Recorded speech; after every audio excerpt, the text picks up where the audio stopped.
Kisah Arman. Dari kebiasaan 1% menuju puncak kesuksesan. Kesuksesan adalah hasil dari kebiasaan kecil yang dilakukan secara konsisten, bukan transformasi besar yang terjadi secara tiba-tiba. James Clear. Jika menurutmu cerita ini bermanfaat, silakan bagikan ke teman-temanmu, supaya lebih banyak yang merasakan manfaatnya. Jangan lupa subscribe, like, dan komen. Bab 1.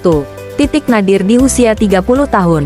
Jam dinding di ruang tamu sempitnya menunjukkan pukul 10 malam. Arman duduk di sofa tua, menatap layar laptop yang memancarkan cahaya redup. Di layar itu, laporan keuangan bulanan terbuka, dan di sebelahnya, sebuah formulir pengajuan kenaikan gaji yang sudah ia tulis ulang berkali-kali namun tak pernah ia kirim. Usianya baru saja menginjak 30 tahun. Secara matematis, Arman seharusnya berada di puncak karirnya. Ia memiliki pekerjaan tetap sebagai staf administrasi di sebuah perusahaan manufaktur. Gajinya cukup untuk makan dan membayar kontrakan. Tapi itu saja. Tidak ada tabungan. Tidak ada aset. Dan yang paling menyakitkan, tidak ada passion. Arman merasa hidupnya seperti berjalan di atas treadmill. Ia bergerak cepat setiap hari. Bangun, mandi, macet di jalan. Bekerja 8 jam, macet lagi, tidur, tapi ia tidak kemana-mana. Ia merasa terjebak dalam zona nyaman, yang perlahan-lahan mematikan mimpinya. Malam itu, rasa frustrasi memuncak. Ia membuka media sosial dan melihat teman-teman kuliahnya memposting foto liburan, promosi jabatan, atau pembelian rumah baru. Perasaan iri dan tidak berharga menyelimuti hatinya. Apa yang salah dengan hidupku? Gumamnya pelan. Apakah ini akan terus berlanjut sampai tua? Bab 2. Pertemuan tak terduga di toko buku. Akhir pekan berikutnya, untuk melarikan diri dari suasana kontrakan yang pengap, Arman pergi ke toko buku besar di pusat kota. Ia tidak berniat membeli buku, hanya ingin menikmati AC gratis dan suasana yang tenang. Ia berjalan tanpa tujuan melewati rak-rak buku, novel, buku masak, buku sejarah, semuanya terasa asing. Sampai kakinya berhenti di bagian self-improvement. Sebuah buku dengan sampul biru tua sederhana menarik perhatiannya. Judulnya Atomic Habits. Karena bosan, Arman membuka halaman pertama, lalu halaman kedua. Ia menemukan sebuah paragraf yang seolah-olah ditulis khusus untuknya. Jika Anda ingin memprediksi di mana Anda akan berada dalam hidup, Anda hanya perlu menelusuri jalur dari keputusan-keputusan kecil yang Anda buat setiap hari. Jika Anda tidak puas dengan tempat Anda berada sekarang, mungkin karena Anda tidak konsisten dengan kebiasaan-kebiasaan kecil tersebut. Arman membeli buku itu. Itu adalah pengeluaran yang tidak direncanakan, tapi ia merasa ada sesuatu yang berdenyut di dadanya. Sebuah percikan harapan yang sangat kecil. Bab 3. Kebiasaan pertama. 30 menit pagi.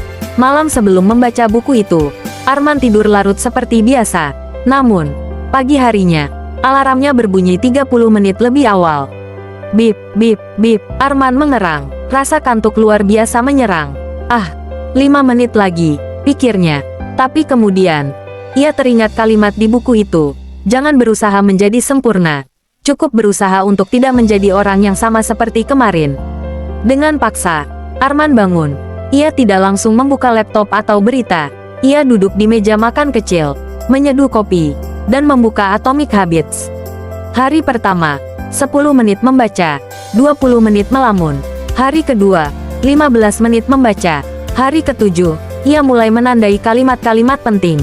Anehnya, setelah seminggu, Arman tidak merasa berat lagi bangun pagi. Waktu 30 menit itu menjadi waktu miliknya sendiri, sebelum dunia menuntut pekerjaannya. Ia mulai membaca buku lain, buku tentang psikologi, tentang bisnis, tentang sejarah. Pola pikirnya mulai berubah. Ia menyadari bahwa masalah utamanya bukanlah gaji yang kecil, melainkan pola pikirnya yang pasrah. Bab 4. Langkah berani. Kursus digital marketing. Setelah 3 bulan rutin membaca, Arman merasa lapar akan ilmu baru. Ia melihat tren dunia bergerak cepat ke arah digital. Perusahaan-perusahaan besar mulai mengalihkan anggaran iklan mereka ke internet. Kenapa tidak aku saja yang mempelajarinya? Pikir Arman. Ia menemukan sebuah kursus digital marketing online yang cukup terkenal. Harganya mahal, setara dengan gajinya selama 1 bulan. Arman ragu, bagaimana jika ia gagal? Bagaimana jika uangnya hangus? Tapi ia teringat pelajaran dari buku itu. Investasi pada diri sendiri adalah investasi dengan bunga terbesar. Dengan gemetar tangan, Arman mendaftar. Ia menggunakan tabungannya yang sangat tipis. Malam itu, setelah pulang kerja, bukannya menonton TV, Arman duduk di depan laptop, mempelajari apa itu SEO, Search Engine Optimization, apa itu copywriting, dan bagaimana cara beriklan di media sosial. Awalnya, istilah-istilah itu terdengar seperti bahasa asing. Arman sering frustrasi, ingin melempar mouse. Tapi ia punya aturan baru. Jika aku lelah, istirahatlah. Tapi jangan berhenti. Bab 5. Jaringan dan peluang pertama. Kursus itu tidak hanya mengajarkan teori, tetapi juga memiliki komunitas forum diskusi. Arman mulai aktif bertanya dan menjawab. Awalnya, komentarnya sering diabaikan. Tapi Arman tidak menyerah. Ia memberikan jawaban yang teliti, berdasarkan apa yang ia pelajari. Suatu hari, seorang peserta lain yang sudah bekerja sebagai freelancer membutuhkan bantuan untuk mengelola media sosial sebuah toko baju kecil. Bayarannya tidak besar, hanya cukup untuk makan sehari-hari. Arman mengangkat tangan. Saya bisa melakukannya. Itu adalah proyek pertamanya di luar pekerjaan kantor. Arman mengerjakannya dengan sangat serius. Ia bangun jam 4 pagi untuk meriset tren terbaru. Ia mempelajari seluk-beluk Instagram dan Facebook. Kliennya senang. Penjualan toko baju itu naik 20% dalam sebulan. Arman mendapatkan bayaran pertamanya. Rasanya luar biasa. Uang itu bukan sekadar kertas, melainkan bukti bahwa keahliannya bernilai. Bab 6. Badai dan kegagalan. Kisah Arman tidak selalu berjalan mulus. 6 bulan kemudian, ia mendapatkan proyek besar, mengelola iklan untuk sebuah perusahaan properti. Gajinya berkali-kali lipat dari gaji kantornya. Arman merasa sombong. Ia merasa sudah ahli. Tanpa riset mendalam, Arman meluncurkan iklan tersebut. Hasilnya, bencana besar. Iklan itu tidak menarik siapapun. Uang klien habis sia-sia. Klien itu marah besar dan membatalkan kontrak. Arman hancur. Ia merasa kembali ke titik nol. Rasa malu membuatnya ingin menghapus semua akun media sosialnya dan berhenti dari dunia digital. Ia duduk di taman kota, memegang buku Atomic Habits yang sudah lusuh. Ia membuka halaman yang ia tandai. Kegagalan bukanlah lawan dari kesuksesan. Kegagalan adalah bagian dari kesuksesan. Arman menyadari kesalahannya. Ia terlalu terburu-buru. Ia melupakan dasar-dasarnya. Ia meminta maaf kepada klien tersebut meskipun tidak memulihkan uangnya, dan berjanji pada dirinya sendiri untuk tidak pernah menganggap remeh pekerjaan, sekecil apapun. Bab 7. Pendirian agensi. Nol kecil. 2 tahun berlalu, Arman sudah memiliki portofolio yang solid. Ia memiliki beberapa klien tetap yang membayar mahal untuk jasanya. Namun, ia masih bekerja di kantor lamanya. Suatu hari, bosnya memanggilnya. Arman, kinerjamu menurun belakangan ini. Kamu sering melamun. Arman tersenyum. Ia tahu waktunya telah tiba. Pak, saya mengundurkan diri, kata Arman dengan tenang.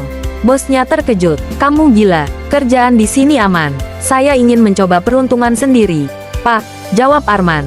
Arman mendirikan agensi digital marketing bernama Nol Kecil. Nama itu diambil dari filosofinya bahwa perubahan besar selalu dimulai dari 1%. Kantor pertamanya adalah garasi rumah orang tuanya di pinggiran kota. Ia merekrut 2 orang temannya dari komunitas kursus dulu. Mereka bekerja dengan laptop bekas dan meja pinjam. Malam-malam panjang mereka lewati bersama. Mereka makan mie instan sambil memikirkan strategi untuk klien. Arman menerapkan kebiasaannya pada timnya. Disiplin, konsisten, dan tidak takut gagal. Bab 8. Menjadi sorotan. Klien pertama agensi, Nol Kecil, adalah sebuah UMKM keripik pedas. Arman dan timnya membuat strategi konten yang unik dan relatable. Dalam waktu singkat, video promosi mereka viral. Penjualan meledak ribuan kali lipat. Berita tentang keberhasilan Nol Kecil menyebar.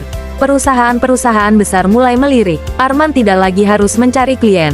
Klienlah yang mencari Arman.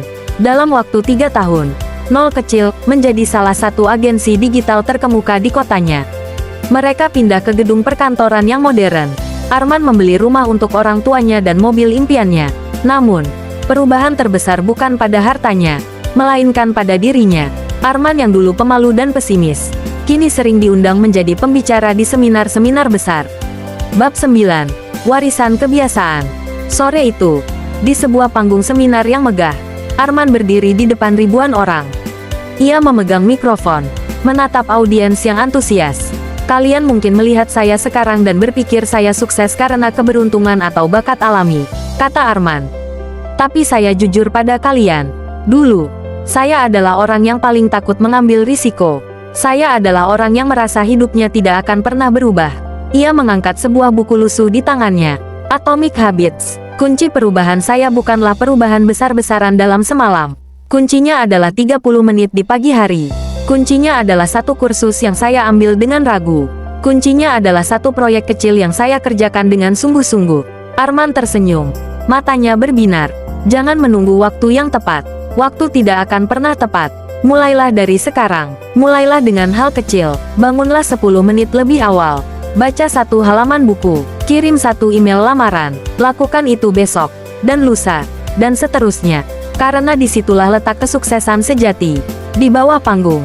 Seorang pemuda yang duduk di barisan depan mendengarkan dengan takjub. Pemuda itu merasa kata-kata Arman menyentuh hatinya. Persis seperti saat Arman pertama kali membaca buku di toko buku bertahun-tahun lalu.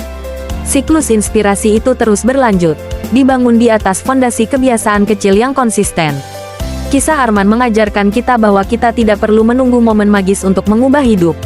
Kesuksesan adalah akumulasi dari disiplin diri, pembelajaran berkelanjutan, dan keberanian untuk memulai dari hal yang paling kecil. Jika menurutmu cerita ini bermanfaat, silakan bagikan ke teman-temanmu, supaya lebih banyak yang merasakan manfaatnya. Jangan lupa subscribe, like, dan komen. Nantikan cerita inspiratif lainnya. Terima kasih. Sampai jumpa.